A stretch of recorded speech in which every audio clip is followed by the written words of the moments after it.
Hello, listeners, and welcome to this, the 54th episode of the Heresy Accountability Buddies podcast. I'm Jacob, and on this episode, I'm joined by Duncan, Jack, Jamie, John, and our special guest for this show, as promised, an expert on the matter of Space Wolves lore, the one, the only, the incomparable Jake Bussey of Covenant of Fire fame. Jake, you've been a longtime fan of the show, and I'm really excited to have you here. I'm happy to be here. Expert is carrying a lot of weight, but we're happy to be here nonetheless. Well, I heard you bring many wet leopard growls.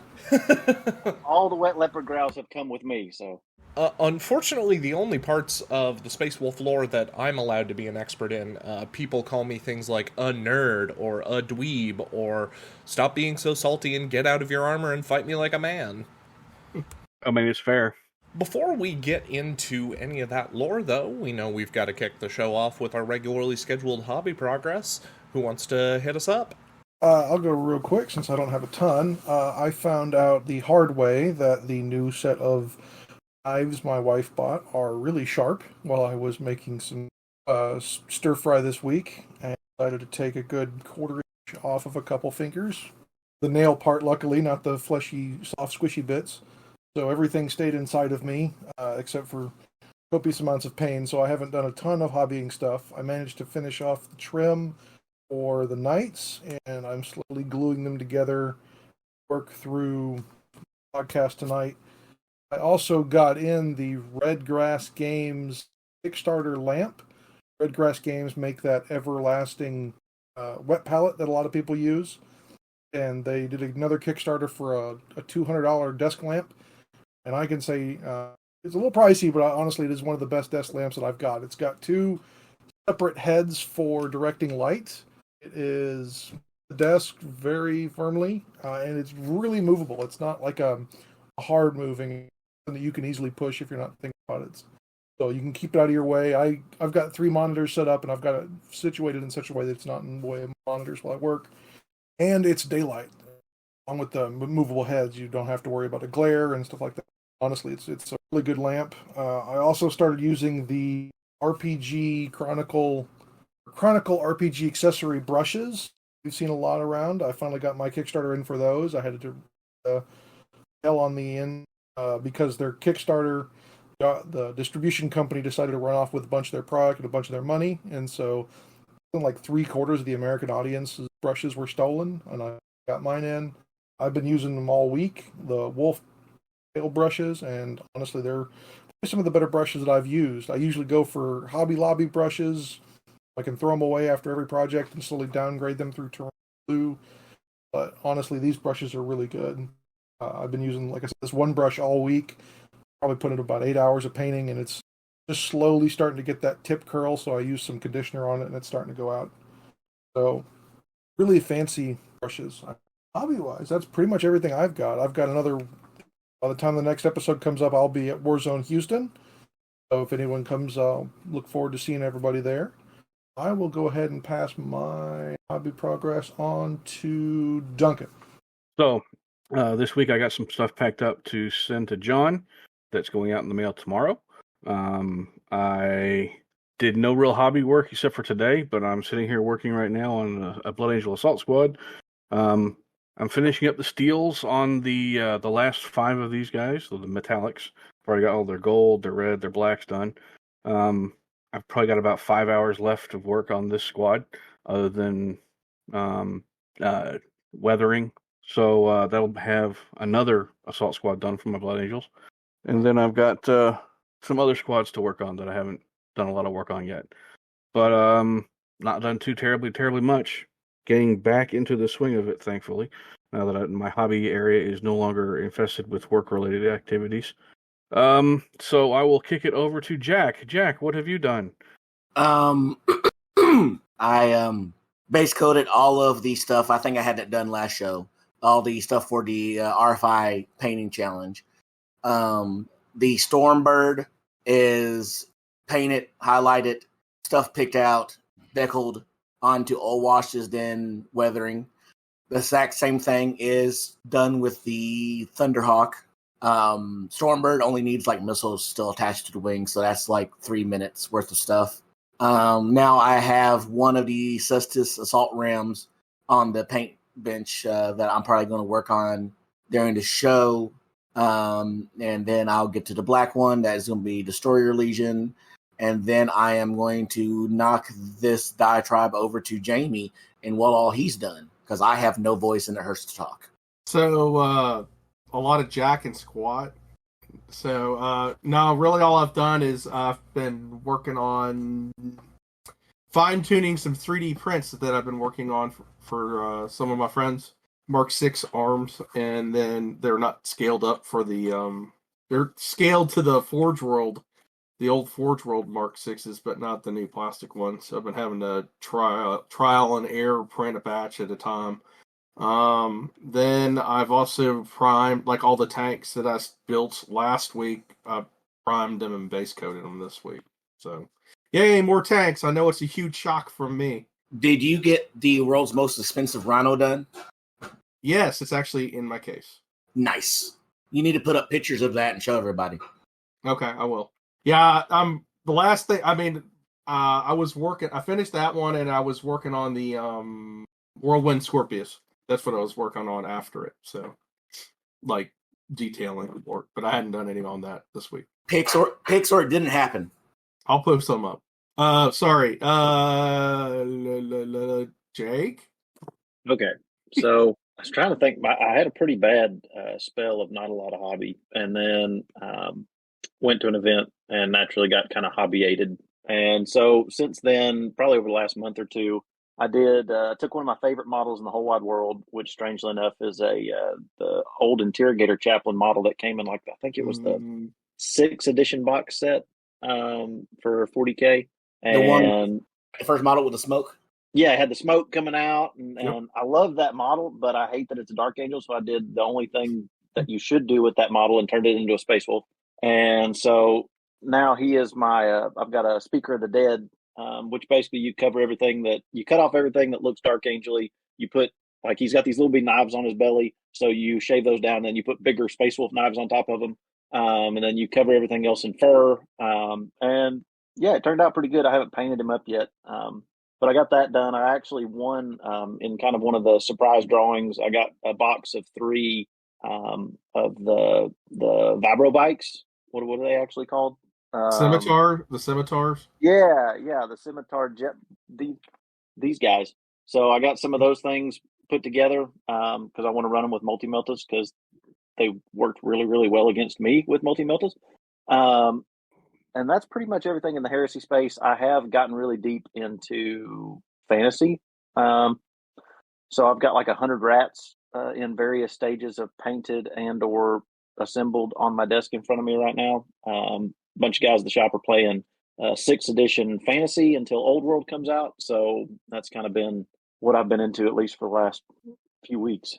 So when you say fantasy, you are meaning square basing and all. Yeah, I was about to say square around, and I'm glad you picked the right shape. Oh, yeah. So yeah, right now I've just finished, these are my 20 Storm Vermin. Oh, no, 19 Storm Vermin. I have, the one thing I will say for anybody that wants to play like fantasy and stuff like that and forgets that you need to, build your models in specific ranks and files, if you go ahead and switch to the 25 millimeter square bases that they're going to be using for Old World, it makes ranking and filing so much easier. Oh my God, like 20 millimeter square bases suck and 25 millimeter square bases are awesome. So just FYI, if everybody in your game group switches to 25 millimeter, then it's all the same. So speaking as someone who put doors on 20 millimeter bases for years, oh God, yeah. Yeah, they're bad. 25 millimeter doesn't help Black Orcs. I remember doing those a lot. They were all different directions. All I got a bunch of think different rocks. After Jake said he had his first 100 Ratmen done, all I could think is, well, what are you going to fill out your other 2,900 points with? Yeah. There's nothing worse than going, oh yeah, well I need like 60 rats so I can make some Skaven slaves, and then you're like, yeah, that's like 100 points. But no, I don't know why I love Skaven, but I do. And now I used to have about 3,500, 4,000 points of them and sold them because I'm dumb. And now I've made a decision never to sell an army ever again. And so here we are rebuilding. Nothing like buying an army for the second or third time. Yeah, I feel you Fair there. enough, yeah. That's why I can't get back into fantasy or into old world, because I don't have any of my doors anymore. I sold them. I'm like, I don't want to do this again. On the subject of buying and working up future armies, this is probably as good a segue as I'm ever going to get to try to remember to teach myself that we now have an official sponsor for the show. Elric's Hobbies has been sponsoring us for a couple episodes now, and they will give you a percentage off your order if you use the code HERESYABB. Once again, that is HERESYABB at Elric's Hobbies. Yep. So, Jake, and by that I mean regular Jake, what have you done, sir, for hobby-wise? I've been working on our last episode, and past that, just a little here, a little there. Trying to, since I decided I wasn't going to be able to make the Michigan GT this year, I still, here we are 12, 18 months into the edition, still not found a list I'm super happy with.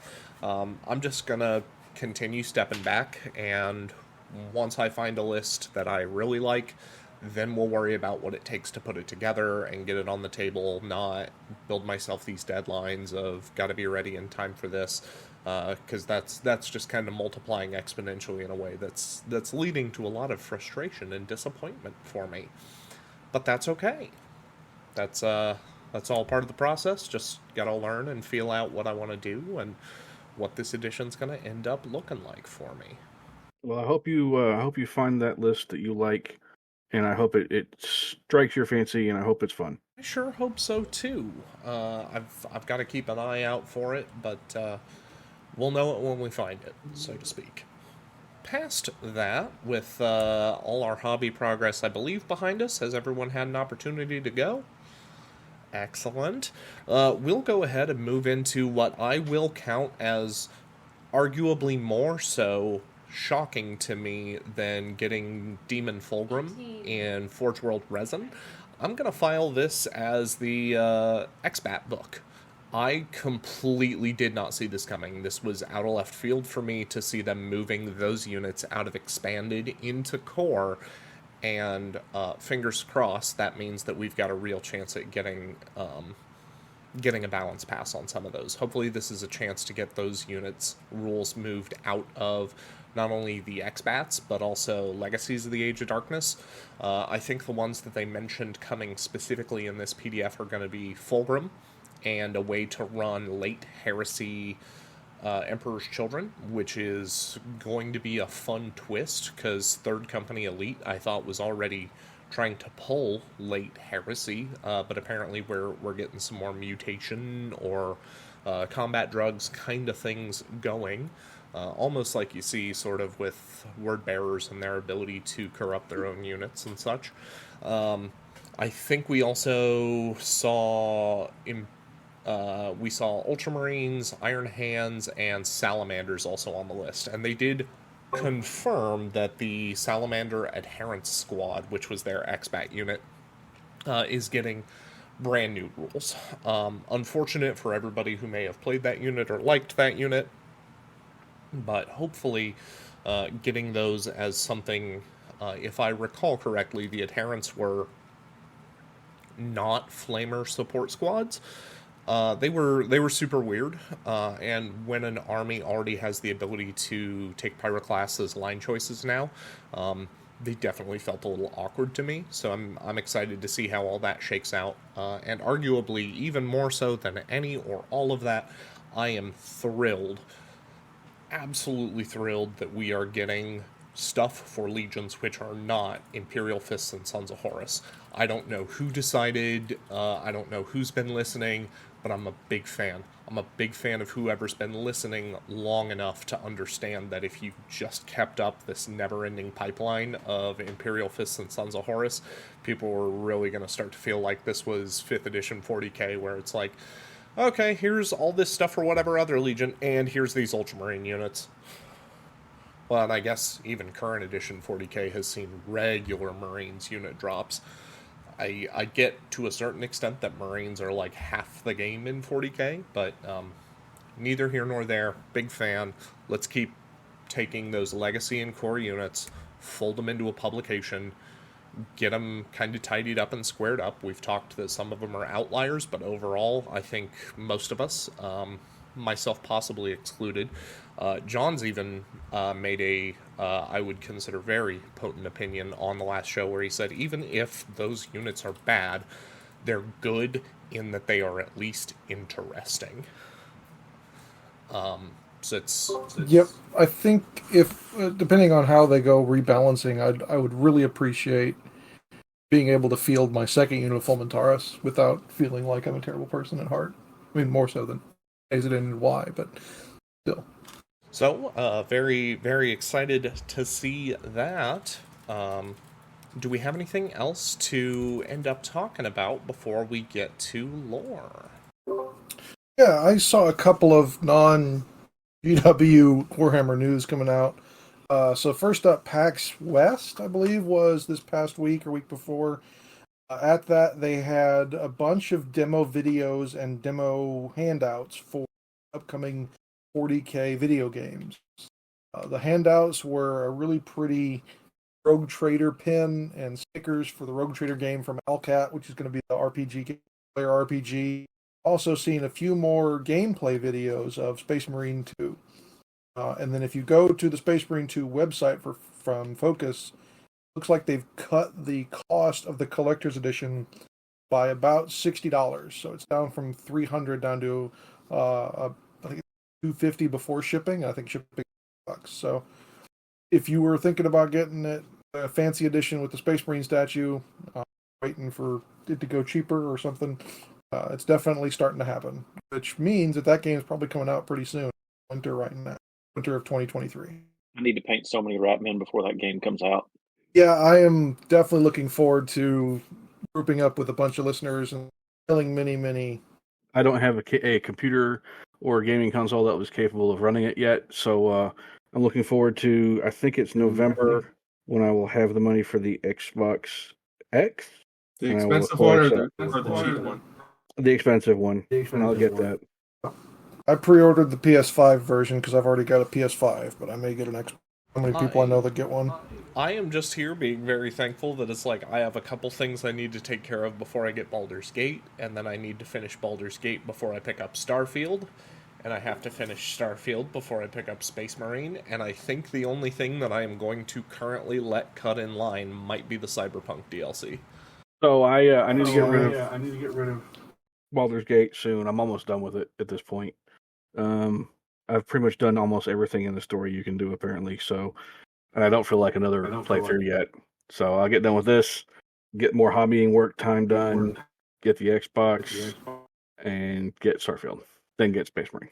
I think from there, we did have one quick point that we wanted to bring up just to mull over or kind of get a synopsis of some points that came up during the last show and got followed through in some chatter on our Discord, which was with regard to game turn length and total point sizes. We've had some various discussions, especially after seeing that they did a 2,500 point 6x4 indoor Zone Mortalis battle hybrid. Very interesting.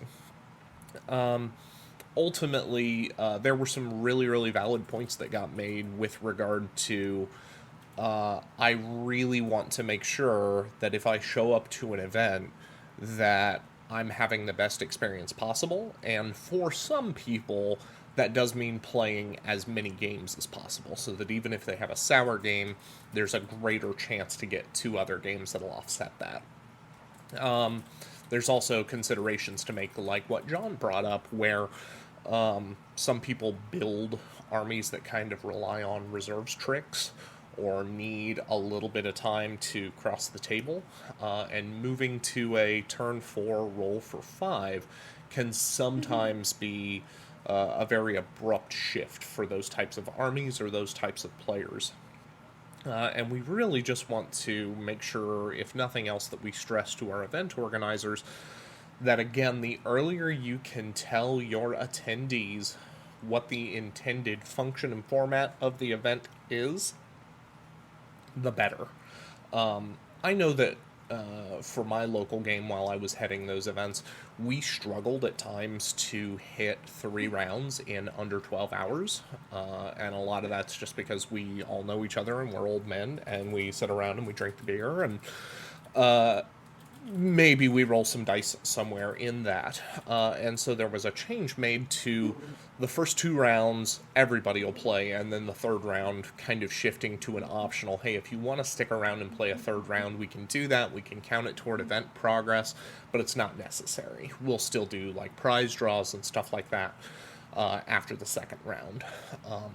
So again, just to kind of temper that or to put some things out there, just to try to help other event organizers hold the best events they can have. If you're talking about moving up to 3,500 and your group has been on 3,000 for the last year, make sure that you're communicating that you're eyeing that for an event, if for no other reason than your players are going to have to get 1 to 2 extra units painted and ready to put on the table, and dropping on that with like 2 weeks heads up is almost certainly a bad time for everybody. You're going to get people who are not going to be fielding 3,500 or people who have huge collections who can successfully field 3,500 fully painted, and they're going to run the other guy over because they're going to have 200 points up on him just from having a bigger collection. Anybody have any points to weigh in on that front? So I'm going to rebut that. Yeah, I still think that 3,500 is actually the sweet spot for 30K at this point. Yes, 3,000 is a good game. It's a good level to play at. I have no objections there. 2,500 is even a good game and a good level to play at. But I feel like 3,500 lets you bring out more toys, more iconic figures, more iconic miniatures, more iconic units for Heresy than you see at just 2,500 or at 3,000. And that said, yes, there are a lot of players who've been playing around for a while. I guarantee you every member of this cast is one of those people. I guarantee you Jake is one of those people because I've seen his collection in person. This is the hobby. This is what we do. If you're going to have a 3,000 or 5,000 or 8,000 point army just because you decided you're crazy and you wanted to build 1 of or 2 or 3 or 4 of everything, more power to you. Having a chance to play 3,500 will let you play that. Let you bring out more of your toys, let you show off more of your fun. Good for you.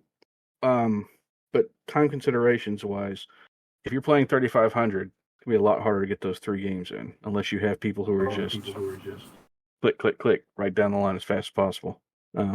Yeah, I agree. As I've been trying the nights, I don't remember all the rules as well, and so I'm kind of flipping back and forth between pages. And help that I keep multiple copies of the book, like one on my iPad, one on my phone, one on my physical copy, and so that way I can reference 3 different sections at the same time. And so yeah, I've noticed I slow down play, which is alleviated a bit because I'm usually only running about 8 models. But I think you're right about 3,500 being a little bit sweeter because all of the Mechanicum super heavies are pointed. They're all pointed for 3,500 being a quarter. It's really hard to kind of justify if you want to run the Nordnatus or something, even a smaller Titan. A little harder to do in a 2,500. It's nearly impossible to do in 2,500 points. A lot harder in 3,000 and impossible for some. Yeah, I really think 3,000 is where you start seeing the other Lords of War start coming in, not just Primarchs. And I think it's easier for some people to get stuff like that at 3,500. Again, your mileage may vary, but I think it's the sweet spot for big fun games. Is it the sweet spot for events? I don't know. Certainly more that I'm sure we'll get the opportunity to ponder on as the edition unfolds. I believe with all of that behind us, that gives us the opportunity to open the floor to Jake and start talking some Space Wolves lore. Take it away. Oh, baby. All right, so I guess we'll just get started. I'm not sure what you guys had in mind, but I think to get started, I just want to kind of preface it with sort of why I got into Space Wolves, and then we can kind of go into the lore of Space Wolves, just because it kind of shades a lot of my opinions on the Space Wolves. I just want everybody to take their mind back to, I don't know, sometime in the summer of 2001, and I want you to think about like a 13 to 14-year-old Jake just walking through the halls of the brand new Opry Mills Mall in Nashville, Tennessee. and walking past this store right next to Spencer's, because I remember it was a Spencer's because there was a Chucky doll in the thing, and that thing traumatized me as a child, and it scared me. And so I walked very quickly past the Spencer's, and all of a sudden I see a store called Games Workshop that I'd never heard of before. And I remember looking in the door, and at the very back wall of the store was a mural. It was the size of the whole wall. And on it stood this lone warrior in blue-gray armor, standing on an icy bridge, swinging a double-bladed axe at a mess of orcs. And I'll never forget it because I had no clue what a Space Wolf was. I had no clue what an orc was. I had no clue what Games Workshop was, but I knew that was cool. And I want to go see what that's about. And so I ended up walking in the store. And actually, one of the very first models I ever bought was a Space Wolf model, but I didn't play Space Wolves until about middle of 5th edition 40K, surprisingly enough.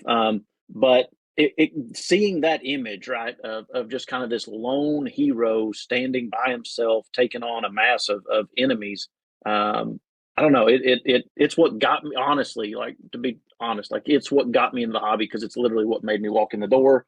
And then I walked out with a 3rd edition box set with Space Marines and Dark Eldar. And for anybody that doesn't know, it's this was the art. So it's the cover of the old. I think this was the second edition, or maybe edition. 3rd edition Space Wolf. Yep, that's the old 3rd supplement.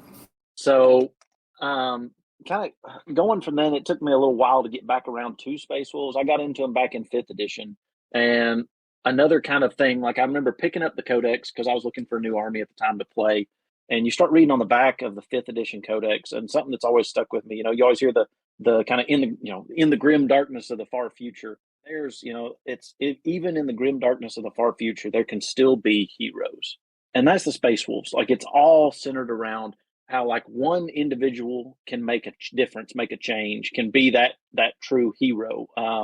And so that's where the way they kind of spoke to me, and that's really what them. They're very compelling for a lot of reasons because they don't follow the rules.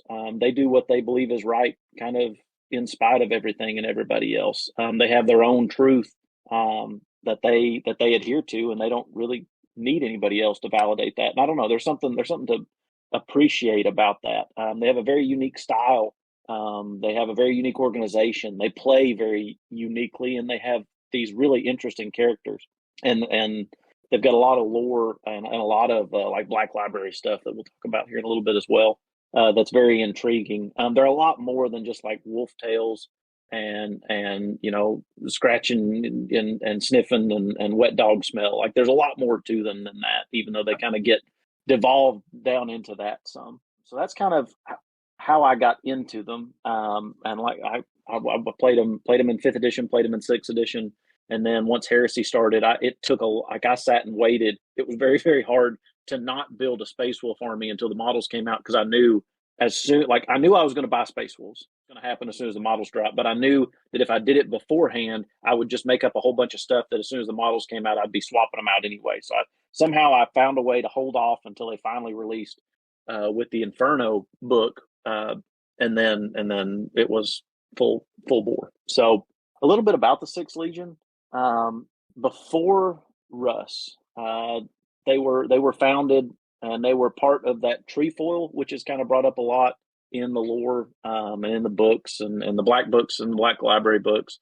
And we don't really know a whole lot about what the trefoil was for, but we know that the Emperor intended those 3 legions to be for a purpose or a reason. And we have our thoughts as to what that was. Those 3 legions are the Space Wolves, the Salamanders, and the Alpha Legion. We know that the Space Wolves are the Emperor's executioner. We know that the Salamanders, sometimes a lot of the things I've heard is that, they kind of are the Emperor's humanity, that maybe after the crusade was over, they were supposed to help kind of bring humanity along somehow, some way. And we know the Alpha Legion are the super sneaky spy networky. Each of those legions are very different than the other legions that were kind of, hey, let's set up this legion that's going to go punch things in the face and take over things. So these serve a little bit more specific purposes. But even like every part of the Space Marine, or about the building the legions, was very secretive. But these 3 legions were built in like super ultra top secret situation. So their initial recruitment was a lot more diverse than the other legion creations. meaning like they targeted, seemed like very specific members of hyper aggressive and barbaric cultures. Not specific, like a lot of them, they would go and they would get people, right, or a specific culture. Whereas the Space Wolves, it's almost like they went after very specific people from very specific cultures in order to kind of build a very aggressive legion. So the legion showed up; it had no shared culture. It was just a bunch of dudes all running around like punching people. So that was what they were. That's what they were about. That's the only thing they had together. They grew very slowly to their gene seed implementation. Just had a high fatality rate, and they were delayed from participating in the reunification of the Sol system, which also kind of slowed them down from getting put together faster. So they were, I think at that point in time, by the time the Sol system was all kind of underneath the Imperium, they were between 5,000 and 7,000 as a legion, which is extremely small when you think of, what the Ultramarines had like 100 to 200,000 or something like that, like an extremely large number. So you're talking about a very small, hyper aggressive built for a very specific purpose. So finally, they kind of were able to once the Sol system was all figured out and they started moving out amongst the stars, they were able to kind of take their show on the road. So the very first place they went was a place called Delsvan. They showed up being part of the Emperor's expeditionary fleet himself.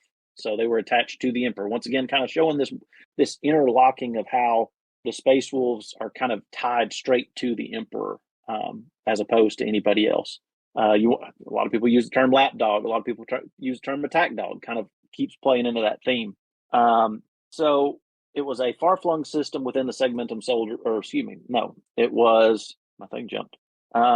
They deployed, so this was their very first chance to go take something out. So it was, Delsvan was a system where you had a bunch of rich folks kind of running the place, and they thought that they didn't want to be part of the Imperium, and they were pretty happy doing what they were doing. So the Emperor kind of was like, all right, Space Wolves, or 6th Legion at the time, you guys, this is your first go. Why don't you see what happens, right? Like, y'all just go figure it out, and we'll just watch you kind of as a test. So the way that they decided to fight was unique, to say the least. It was just send everybody down to one city and make that city an example for every other city that's on this planet, and make them hurt so bad that nobody ever wants to fight ever again. So they deployed the entire 6th Legion into one city with no reserves over the course of about an hour. And they just raged through it like a wildfire. Just killing everything, taking no assets, taking no objectives, running any support functions that showed up, just literally just like a wave, like a tidal wave, rushing through the streets and murdering everything in their path. Whenever they encountered heavily fortified positions, they just ignored it and just went to murdering whatever people they could find that weren't in the heavily fortified positions. The casualties were enemies and civilians alike. They just killed everything. And the destruction of that one city ended up swaying the entire planet to surrender. So it's kind of one of those, almost like a Night Lord situation, where if you kill one guy in such a way that like in the worst way possible, then you don't have to murder 100 guys. Right. It's a terror assault. Exactly. It's one of those, if you do it so bad that it scares everybody else so much, then there's less overall loss of life. It works. It is a whether it's a good or bad method, it is a method. But they ended up with a successful campaign. So they ended up gaining their own subfleet at that point in time from the expeditionary fleet, and they began their part of the crusade. So in this period of time between the Delsvan and then finding Russ, they ended up getting used a lot as kind of a support function or a spear tip to a larger campaign. So kind of like a shock troop situation. So they'd show up and there'd be this big, kerfluffle going on, and they'd go, okay, hey, so that one thing needs to die. We'll take care of that part. And then they would go in and do that thing. So that was kind of how they, that was kind of their bread and butter during that time. And they became known for their hunter-killer punitive responses and shock assault type attacks. So if there was a system that turned back from the Emperor, if there was, somebody that wasn't paying their tithes, if there was something that just really needed dead, Space Wolves showed up, or the 6th Legion showed up. And they became really well known for their high casualties among the civilian populations and supported human forces. Basically, they did not care a whole lot about their support, like militia, Imperial Army. they didn't care to feed them to the wolves if it meant that their objective got met. So they were often compared to the Night Lords, and not in a good way. The Legion at that point in time was very fractured internally, with a lot of divisions and kind of factions amongst them. You'd have almost like individual warlords within the Legion itself, and each one kind of did what they wanted to do. Because when you think about it, what was it made up of? Those barbaric type cultures that operate that way, kind of the right of might. So that's when they became known as the Rout. The Rout is a jackler coyote kind of creature that only ate dead stuff. It was not intended to be really nice. It was kind of a pejorative term. And they were often, which is kind of interesting, they were often contrasted negatively with the Warhounds, the 12th Legion, where the 12th Legion were honorable and controlled in their fury. The Rout was, just bloodthirsty, crazed, fury-filled lunatics running around murdering everything. So it's interesting to kind of see how that ends up flipping as we go along. So that's kind of everything that happened with the Space Wolves up to Russ. So to know Russ, you got to kind of know Fenris. And so Fenris is the planet that Leman Russ fell on, and it's an icy death world, constantly shifting tectonic plates. There's volcanoes, there's frozen rivers and lakes, and even frozen oceans. Everything covered in snow. So it's got this kind of odd, it's not a true like elliptical, I forget the term for it, but it's like it gets farther away at certain points of its as it goes around its sun, and then closer. So it has these really long cold periods, these long winter periods they call the hell winter. And so what that causes, and it has some really weird, like, I guess it's gravity or whatever, but these tectonic plates are constantly moving. So you have these islands that everybody lives on, and then every time that the tectonic plates move, sometimes the islands will sink and new islands will pop up. So it's like the people that live on it are like almost a nomadic tribes that are used to kind of moving around, fighting for resources, fighting each other. There's megafauna all over the place. It's honestly, like, when you read about it, it is one of the hardest. You'd probably have to put up there with like Catachan, places that are the hardest places for people to exist, and somehow they do. Because you're constantly fighting big critters, you're constantly fighting each other, you're constantly fighting, these Fenrisian wolves that show up and steal all your stuff. But if you really want to think about it, I mean, it is like it's all based on, right, like Norse and Viking type lifestyle. So if you think about that, that's pretty much what was going on Fenris, but add big scary critters. So there's only one place on the entire planet that's an actual, like the continent, the polar continent. That's the only thing that stays the same. Everything else changes all the time. Russ was one of the first found Primarchs. I think he was number 2 that got found. Yeah, there's a story where Horace is talking about how jealous he is because he's number 2 and he won't be Daddy's favorite anymore. Yep. So he landed on Fenris in his little test tube. He got found by a Thunderwolf. The Thunderwolf ended up raising him as her own. While he was growing up, his pack got found by a local tribe hunting party from the Russ clan. They ended up like fighting the wolves, and then Russ ended up killing like half a dozen or a dozen of their hunting party. And then they realized, oh God, this isn't a wolf. This is actually like a kid. So they brought him home.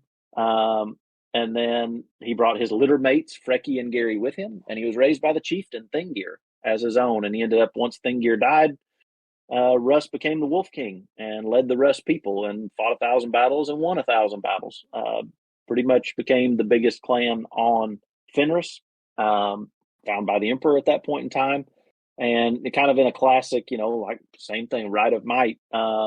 The only way that he could convince Leman Russ to follow him was to show that he was stronger than him. And so they fought. The Emperor and Leman Russ fought in single combat. And when the Emperor won, Russ immediately was like, "All right, dude, I'll follow you. Sounds good. I'm down with it." So that's when he kind of moved on up to his own legion. He brought a few hundred of his closest warriors with him to become his initial Varigir. Took over his legion with not a whole lot of issue, as they kind of respected, hey, this dude's stronger than us, and he's a proven warrior, and he's going to help us go fight things. So that's when, honestly, like that's probably the saving grace of the 6th Legion was finding Leman Russ, because they were headed down a really, really not so great path of just murdering for the sake of murdering, slaying for the sake of slaying, just uncontrolled rage and fury. And so Russ kind of saw that, and he distributed his Varigir throughout the Legion as kind of leaders within the Legion. and to kind of start setting the tone of what he wanted his legion to be. So the first thing he did was he's like, we've got to blood ourselves right together. We've got to kind of put ourselves into the forge of battle, and that's how we're going to come together and figure this whole thing out and become one, right? One team, one heartbeat. So they end up going into this campaign called the Wheel of Fire. So it was the very first campaign with Russ at the helm. It was decided by the Emperor, Horus, and Russ all together, going, hey, this would be a good thing for us to go tackle.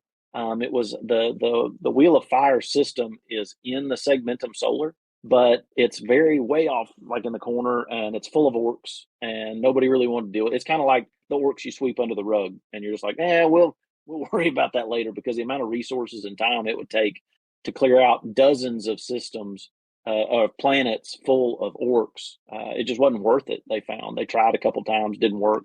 So they're like, you know what? We're just going to go in there and fight until we win. And so Russ's battle plan was not like a standard, what everybody else had tried, which was, hey, go in here, fight on one front, fight on a system, try to kill all the orcs, move to the next one. Because what that would do is every time they would do that, it would unify the orcs. And then you'd get this great wall, right? Because the only thing that keeps the orcs like from fighting each other is giving them one unified target to go fight. So when you sign up and you say, hey, look at me, I'm over here, you can come fight me, then you get, that's when you get like the Armageddon kind of situation. So what his plan was rapid assaults on key worlds, killing the bosses, going in, destroying important, things to them, destroying their rocks, destroying their war machines, and just hitting things as fast and hard, spread across as many places as they could. So he broke his force up into 12 separate assault forces, and then gave them all very specific targets, and kind of let his whole fleet break up and then go and do these kind of lightning raids and assaults. And they did that for 5 years of just continuous, never letting up, never letting the orcs breathe, never, go in, hit, jump out, go somewhere else, jump in, hit, go and jump out. And so by doing that, the orcs were never able to come together. They were never able to rest. They were never able to put together a game plan. And over 5 years, they ended up clearing the system of orcs. But they lost a whole bunch of boys too. They lost over a third of their ranks during these 5 years. But what this did do is it allowed Russ to kind of temper his legion's aggression and bloodlust into a controlled and deadly rage, allowing them to kind of become the ultimate predator, right? Where they were in control of themselves, and they got to say when they let loose, the rage. They became more calculated and cunning and utterly unstoppable when the bonds of self-control were loosed. So the Wheel of Fire, while costing them a lot in casualties, really changed the Legion's direction into one that was sustainable. And that's what really turned them into the Space Wolves. During that time, the Verigir were sharing all of their things about, hey, what goes on Fenris, here's how we do things, here's our culture. And, all the Terrans really bought in. And by the time they finished, they were, one legion, all kind of centering around this Fenrisian culture and ideology. So then once they finished the Wheel of Fire, they ended up going home to Fenris. And while they were gone, the Fang was built, which the Fang it's one of those things like at that point in time, nobody else really had what they had. There were maybe a couple legions. I can't remember if maybe the Imperial Fists had the Phalanx at that point in time. But very few legions were truly self-sufficient and had their own base of operations, where what lets the Wolves enact their type of war the way they do, because they are self-sufficient. They're small, they're fast, and self-sufficient. And so the Fang got built, which is their fortress, and it was built on that single polar continent. And it had everything they needed to be able to prosecute war. And like I said, it was very unique to them, that nobody else at that point in time had it. One of the unique things as well was at this time it was decided, because normally what would happen, somebody would show up, right, and the Emperor would show up and he would say, "Hey, I found you, Perturabo. Hey, I found you, Horus. Hey, I found etc." And they would have a planet that they would be on, and then that planet would become an Imperial planet, and you'd have your tithes, and you'd have all the things that are required. Fenris was never changed. So Fenris got left exactly the way that Fenris has always been, to allow basically the whole purpose of the planet now is to create space wolves. And you have to go through the things that you go through living on Fenris to become a space wolf. Like you can't cheat the system. So they wanted it to be harsh living. They wanted it to be tough. They wanted it to suck, because it built hardy people. It built people that were ready to be a space wolf. So, and it's interesting. Like the people on Fenris, they talk about the space wolves. They're the Sky Warriors. They don't even really know. Like they don't know. They know the Emperor is the All Father, but they don't know really anything about the Imperial truth. They don't know. They're just living their lives, going about their business, knowing every so often these guys show up from the sky and they take some of our people and then they go away. So one's kind of another unique situation for them. So going on into the Crusade, they kind of continued to prosecute their own war, doing what they do best, which is going where they willed, and answering only to Russ and the Allfather, or to the Emperor.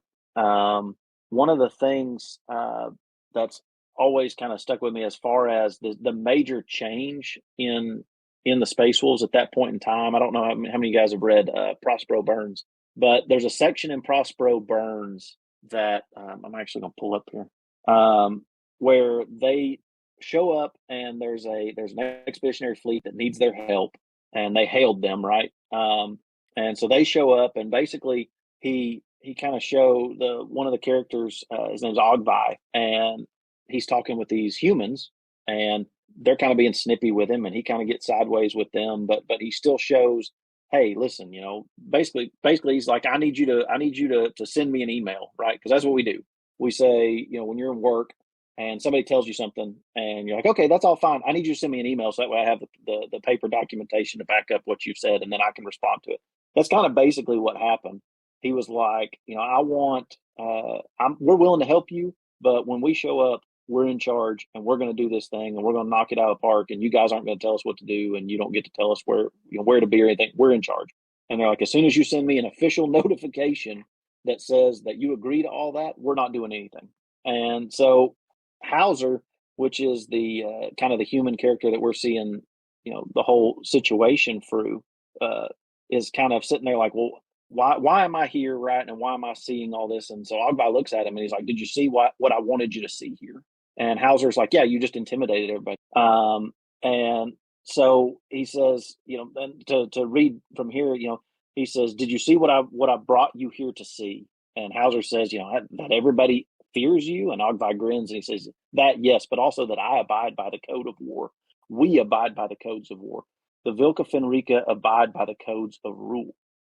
And Hauser says, well, why is it important that I understand that? Well, it's because the 6th Legion Astartes has a reputation. All the legions have a reputation, replied Hauser. Not like ours, said Ogbai. We are known for our ferocity. We are thought to be feral and undisciplined. Even brother legions consider us to be wild and bestial. And you're not? Asked Hauser. He said, if we need to be, said Ogbai, but if that was our natural state, we'd all be dead by now. And he leans toward Hauser like a parent addressing a child. It takes a vast amount of self-control to be this dangerous. And to me, that just absolutely sums up the biggest change in the Legion from being the 6th Legion to being the Space Wolves, was that they learned how to harness that rage and learn that sometimes you do have to kind of follow the process in order to make it through, because otherwise you'll just wear yourself out and wipe yourself out. So going on through the Crusade, they kind of kept doing what they were doing. And then that pretty much brings us up to some of the bigger things that they're known for, which kind of an overview of them. They are functionally the direct retribution and the executioner of the Emperor. When the Emperor wants something done, he sends the Space Wolves, and they answer to no one but the Emperor and Leman Russ. And whereas other legions, like, technically, yeah, did they have to answer to the War Master? Maybe. But they held no allegiance other than straight to the Emperor, and the Emperor told them what to do. That often put them at odds with other legions. A real good example of being put at odds with other legions is the Knight of the Wolf, which is one of the first documented. I don't think it is the first. I think the first would have been one of the legions that, like the Voldemort Legion, right, that we don't know don't speak their name and don't hear about. It's rumored that the Space Wolves may have had something to do with that. But the Night of the Wolf, for anybody that doesn't know, a bunch of world eaters showed up on this system called Gehenna, and they slaughtered the entire populace. And this was, at this point in time, Angron was losing his biscuits, and he was implanting the butcher's nails in all his boys, and they were going crazy and just murdering everything. So this is when there's this big switch, right, between the Space Wolves going on, trending up, and the world eaters trending down on the, lose your biscuit scale and the murder scale. So Russ ended up getting sent by the Emperor to bring the world eaters to heel and to stop the butcher's nails from being implemented. The Emperor was like, "No, this ain't gonna work, boss. You need to quit putting that in those boys." So they end up meeting on the field of battle, and basically both sides are kind of squaring off, and Leman Russ and Angron are yelling at each other. And all of a sudden, somebody, kind of like in Lord of the Rings, Helm's Deep, all of a sudden somebody's finger slips, an arrow goes over, and gets caught in the neck, and then all of a sudden, game on. And that's kind of what happened here. So as these two legions, and now this is way before the heresy. So this is one of the first major documented cases of legionaries fighting each other. So they This is literally right after the nails start getting implanted in the actual world leaders. Literally days later. Way early. So, they're fighting each other. All of a sudden, Angron and Russ get into kind of single combat. And Russ here is trying to teach Angron a lesson. And Angron's not real interested in learning. Wow, what a shock. So, yeah. So what he does, and it's pretty ingenious, what he does is he goes and starts fighting Angron. And he knows, hey, Angron's big and Angron's scary, and like single combat, it's very hard to beat Angron, right? So as he's fighting Angron, and all of his world eaters are going, crazy, and they're trying to kill Space Wolves, they're not paying any attention to Angron. Whereas with Leman Russ, as he's fighting Angron, these Varigir are surrounding him, I think, with a whole mess of plasma guns. And so he's basically caught in an ambush because he's single-mindedly focused on killing Russ in combat, and his guys all they want to do is kill Space Wolves in combat. So they end up breaking each other's weapons. It goes to the ground, and as Angron gets the upper hand in the battle, and Leman Russ kind of holds his hands out and he says, "Look, brother, look around." And there's nothing but plasma gun barrels aimed right at him. He's like, "I could vaporize you with the snap of my fingers." But in Angron's mind, he goes, "I beat you. You're on the ground. I'm standing up. I win." And Russ is like, "No, dude, look, I have won because your guys are so crazy. They don't even notice, they're not fighting for you. They're just killing. And here you are, you could be dead." And he goes, "No, dog, you're on the ground. I'm up. This is, it's kind of an IO input. I am up here. You are down there. I win." As far as Angron was concerned, he won by gladiator rules. Russ was on the ground. That's right. And so after that point, once Russ realized that it was just pointless, and that he wasn't picking up what was getting put down, he ended up calling a retreat and sent all his guys back because he was like, let's stop the bloodshed. So then Angron lives his whole life thinking, "Hey, we won that. Good job, team." Whereas, if you read, it's a really great passage in Betrayer where Lorgar is saying it out loud, and he's like, "Do you realize how stupid you are?" Yeah. Come on, man. You lost, buddy. Yeah. So it's a really interesting, and when I remember reading Betrayer was the first time, that I'd seen anything about it, I was like, "Oh my God, I didn't know that this was even a thing." So, that's a very early example of the Space Wolves being the sent by the Emperor to execute his justice, and to provide censure.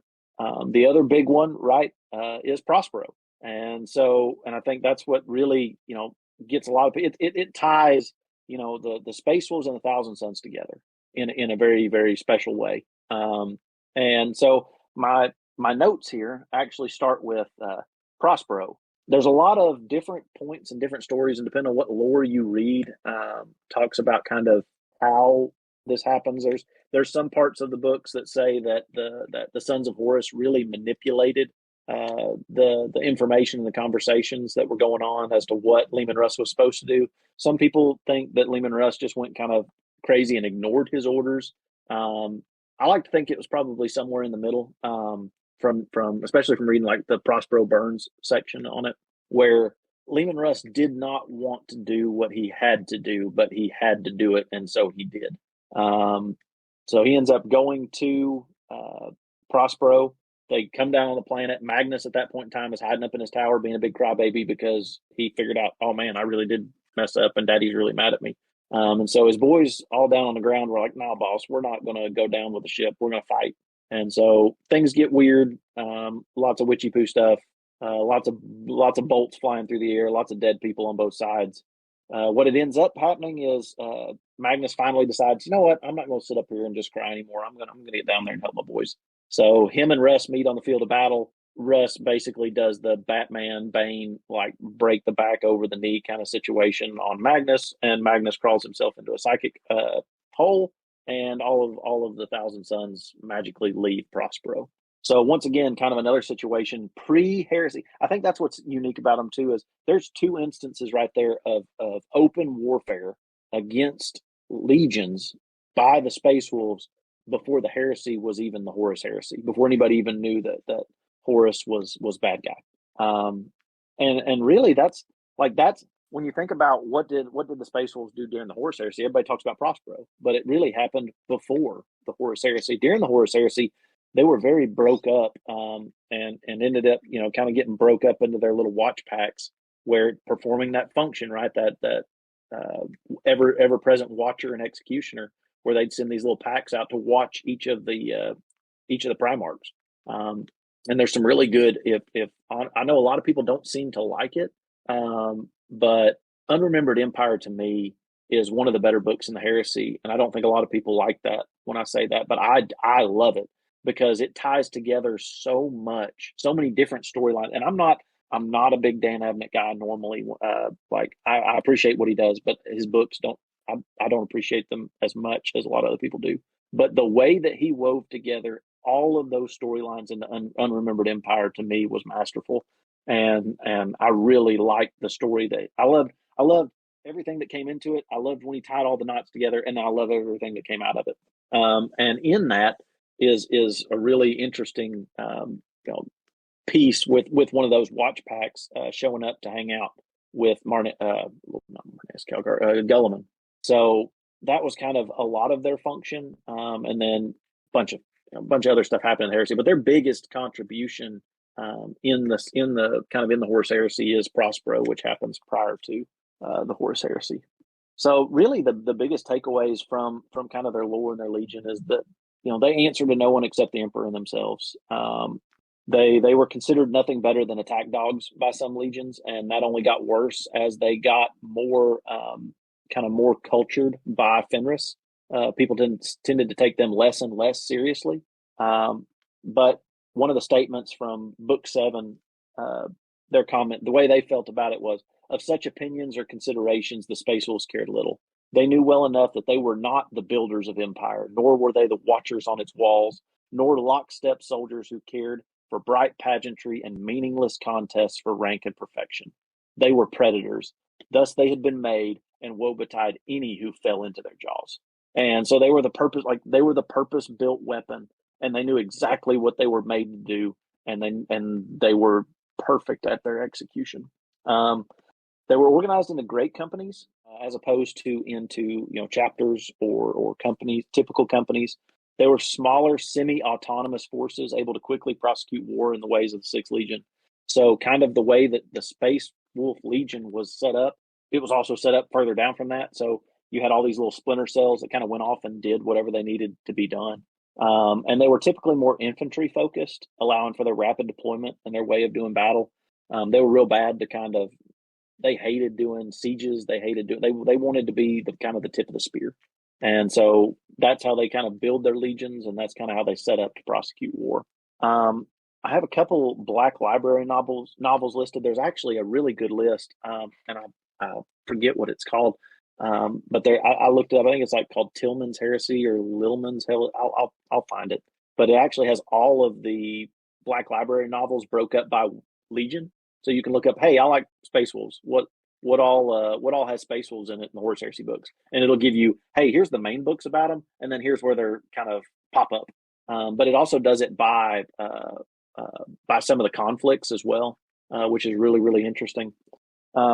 As weird as it sounds, the number one book on my list for reading about Space Wolves is going to be 1,000 Suns. And that sounds weird, but honestly, A Thousand Suns is a much better telling of the burning of Prospero than the Prospero Burns is, as odd as that sounds.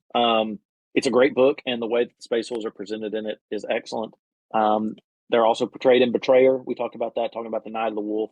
You have to read Prospero Burns because it does do a really good job of kind of showing the behind the scenes on the Space Wolves, but it does have that kind of fallacy that I feel a lot, especially a lot of the earlier books in the Horus Heresy had, where they thought, hey, you guys can't understand these superhuman, 8 foot tall genetically engineered superhumans. So we're going to put these regular boring humans in there so that way, and tell stories about them so that way, you guys can kind of see it through their eyes so you have a better understanding, which I guess is fine.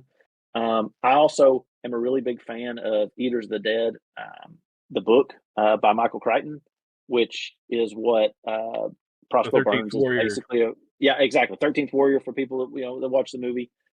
Same story, which is actually a ripoff of Beowulf. So it's not like, which is fine too. I like Beowulf as well. I like Eaters of the Dead.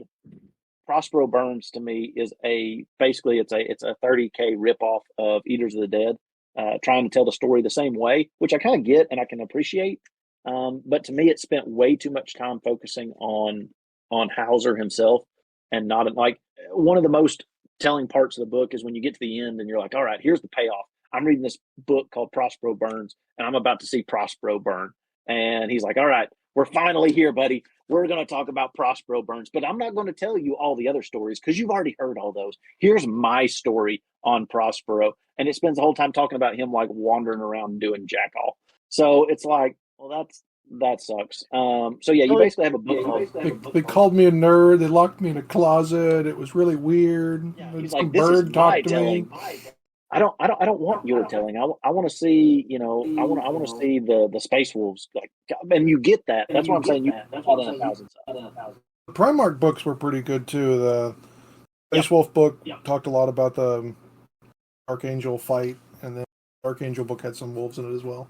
Yeah, they were very good. And one of the best ones, honestly, this is probably my favorite from the Space Wolf perspective. Is it's actually a novella called Wolf King.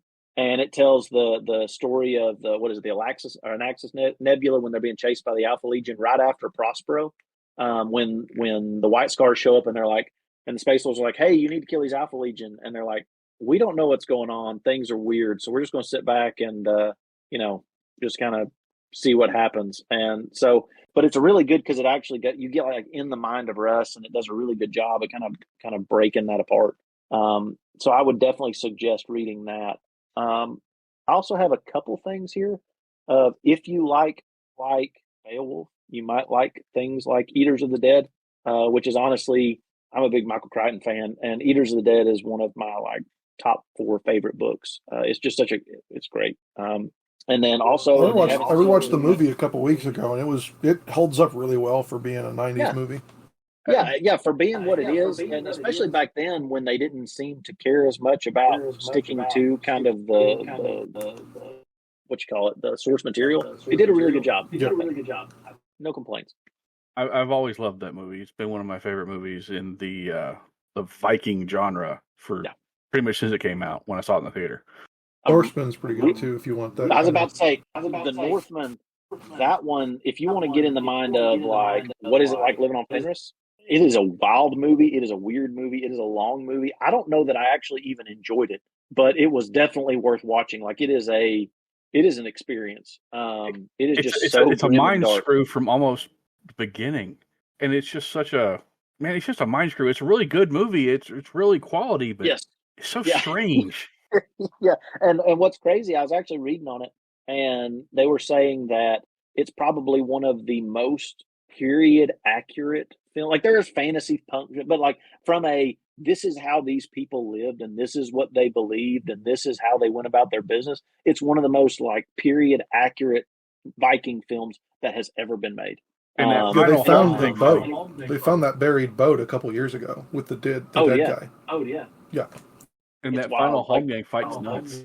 Yes, yeah, and it really it puts you in the like I didn't realize how big the Viking they were going all the way into like continental Europe, and then they went as far as Iceland. Like you think oh Vikings, and you think oh yeah like Norway, but you don't realize like it was everywhere. Like it was. Well, they made it They made it all the way over to North America and Canada and Yeah. the Northeast. Yeah. So. Yeah, if you're willing to do anime as well, Vinland Saga is really good. The first season is all about Viking killing and like some of the best animated fight scenes I've seen. Second season's more about how to put that past behind you, so it's very like mental.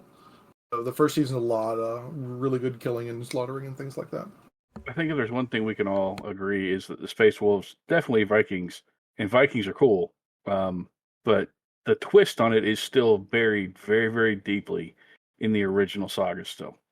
And even Yes. in 30K, that kind of shows through. I think 30K. No, go ahead, Jacob. Yeah, I want to, before we get too far away from it, kind of want to throw 2 points here, at least as of the time of this recording.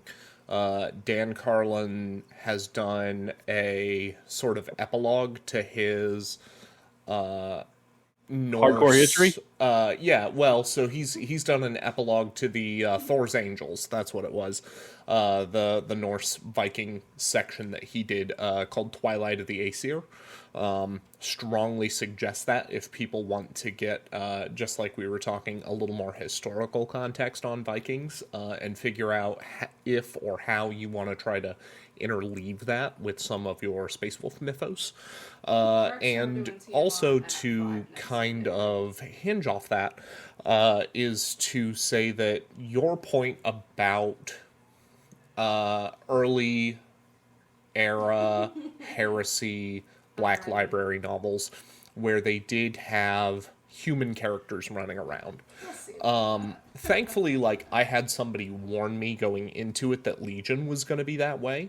But it was something that I actually found myself appreciating about A Thousand Suns, if for no other reason than because I found that I kind of like Astartes being unapproachable, unassailable, and I like that we got to open, what is it, I think No Fear, with Gulliman musing on, like, we don't immediately know if we're mortal or not, and what are we supposed to do with all that time? And I like getting an alien perspective on that. And so then to take some of those human characters, Legion doesn't quite do this as well, other than the fact that they're completely in the dark. But A Thousand Suns does kind of give you a we're in the dark experiencing post-human terror that we were never intended to experience, all in the name of this emperor who is himself post-human, and doesn't immediately understand that we don't know how to survive or what survival looks like other than we must do this in the name of his vision. And that to me very much both gives it some inherent like existential dread as you get depictions of, I think it was Telemachus is his name, Magnus's scribe, who very early into Magnus's tenure, he just gives up on having his scribe write anything down on his own accord, and so he just mind jacks his scribe and just like puppeteers him the whole time. He's like, you are both going to write my spell book exactly the way I want you to write it, and you're going to write my memoir exactly the way I want you to write it, and you're going to document everything perfectly because I can't trust your frail human physiology to put this together in a way that's going to be comprehensible to anybody. And so the other characters, like, they bump into him at camp at night, and the dude's just gone. He just kind of like sits there kind of like and almost entirely incoherent because he's now lived more of his life trapped inside his body than with control of it. One of the remembrancers who is sort of in training with that whole team, she finds out at one point, or she starts finding out, that she's a nation psyker. And that runs into some trouble with the Psyche-Unan hive that's present on Prospero, or one of the surrounding alien civilizations. They seem to explore some, like, Eldar ruins. And she's like, why is this strange thing that I can't seem to perceive with my eyes, but I can perceive with my mind, trying to burrow its way into my ear and nest in my brain? That's not good. I really like the alien terror that we got there. Again, to say nothing of the fact that it really, to me, kind of gives that dehumanizing impression of World War One, World War Two that Heresy feels very evocative of. Yeah. But I definitely think that it's worth warning people going in that if you're used to other later Heresy novels, again, No Fear is a great example, where the Astartes are the characters and carry the stories, you're not going to have that, and it might color your impression of some of those. We do get more time behind the visor or behind the mask with Thousand Sons and Space Wolves in A Thousand Sons, but to say that they solely carry the narrative is disingenuous at best. And one thing I will also point out, these books that pretty much we're all saying, like Legion, Prospero Burns, Unremembered Empire, they're all Dan Abnett. Every single one of them is Dan Abnett. And I'm not saying Dan Abnett is the best writer that GW's ever had. I'm not saying that Dan Abnett started off the Heresy novels, which he did. But of all of their authors, I think he is the best one they have at showing off the more human side of Heresy and presenting that whole, man, Astartes are weird and scary. And honestly, that's fair. Like, I don't want to get too hard on him because, like, I think that if part of me not liking Prospero Burns is my fault, because I went into, like, I held off reading that book and looked forward to reading that book until, like, I had read, it's what, like 13th or 14th or something like that in the list. So, like, I remember going, I will not read that book. I'm going to read them in order. So I was looking very forward to that book. Secondly, I love Eaters of the Dead and I love Michael Crichton.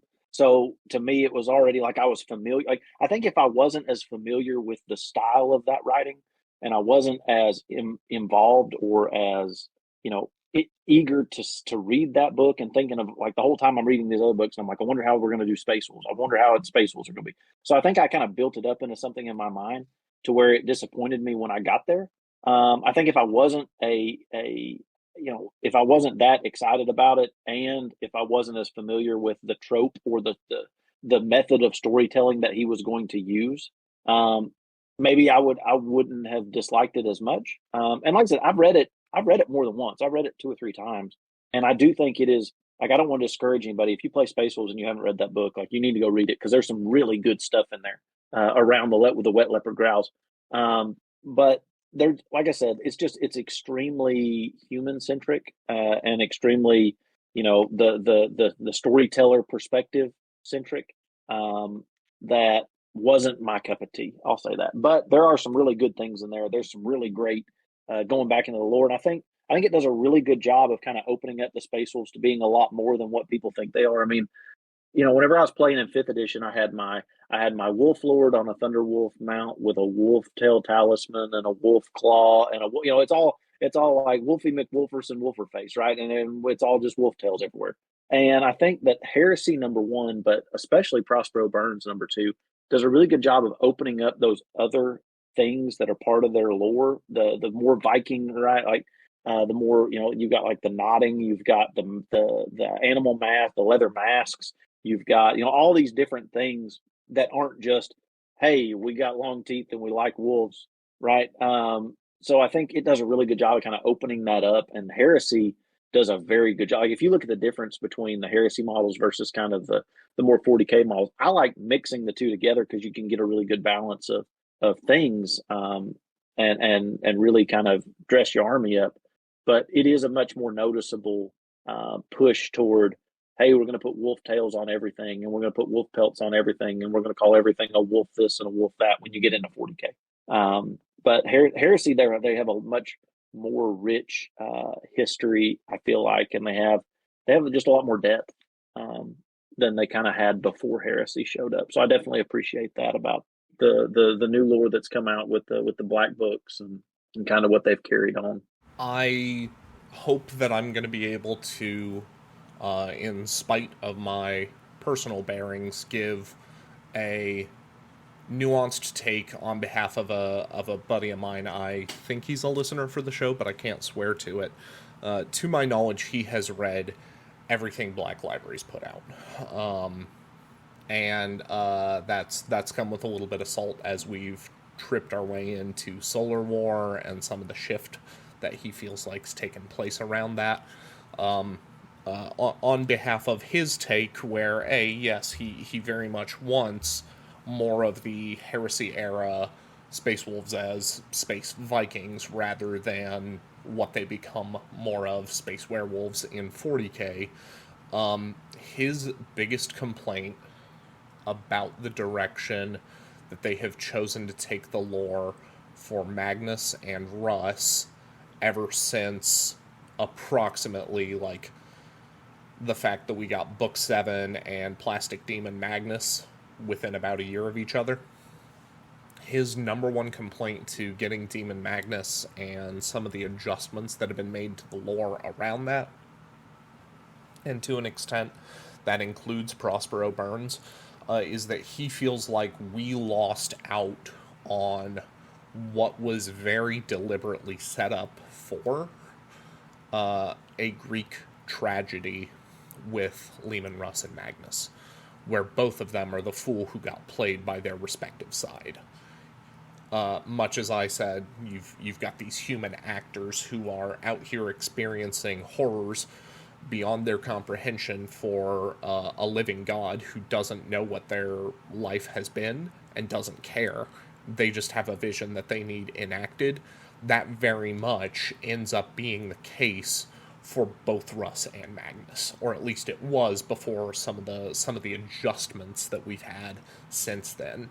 The fact that, well, of course, Russ is going to show up guns blazing to Prospero because that's all he's ever known to do is, Dad needs this done, and I need to do this. This is my purpose. This is my lot. Much like Magnus, the reason why he disobeys the Edict of Nicaea is because he's like, Dad made me a psyker.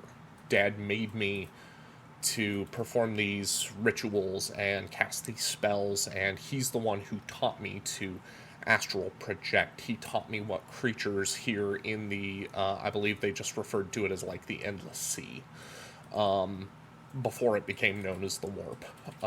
He's who taught me what these things are and showed that they can teach me things. And suddenly now Dad wants to pull a snap 180 and just be like, nah man, don't listen, okay, we don't have the time to talk about this right now, but I need you to flush your goldfish down the toilet, and we'll talk about it when you're older. And to lose out on some of that tragedy of those two feeling completely like they're doing everything they're made to do and still being set on this inexorable collision course, again, very Greek tragedy, but by moving the goalposts, where now, well, of course, Russ is good and noble, and of course he questioned why he was going to go kill Magnus.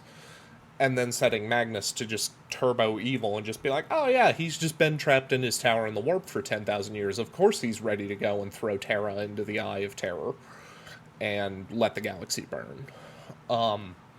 That to me is disappointing, and I think it does a disservice to both legions and the things people like, if not love, about both legions in Heresy, in the name of driving some arbitrarily more black and white tale in 40k. I see where you're coming from on that. It is definitely a blown chance.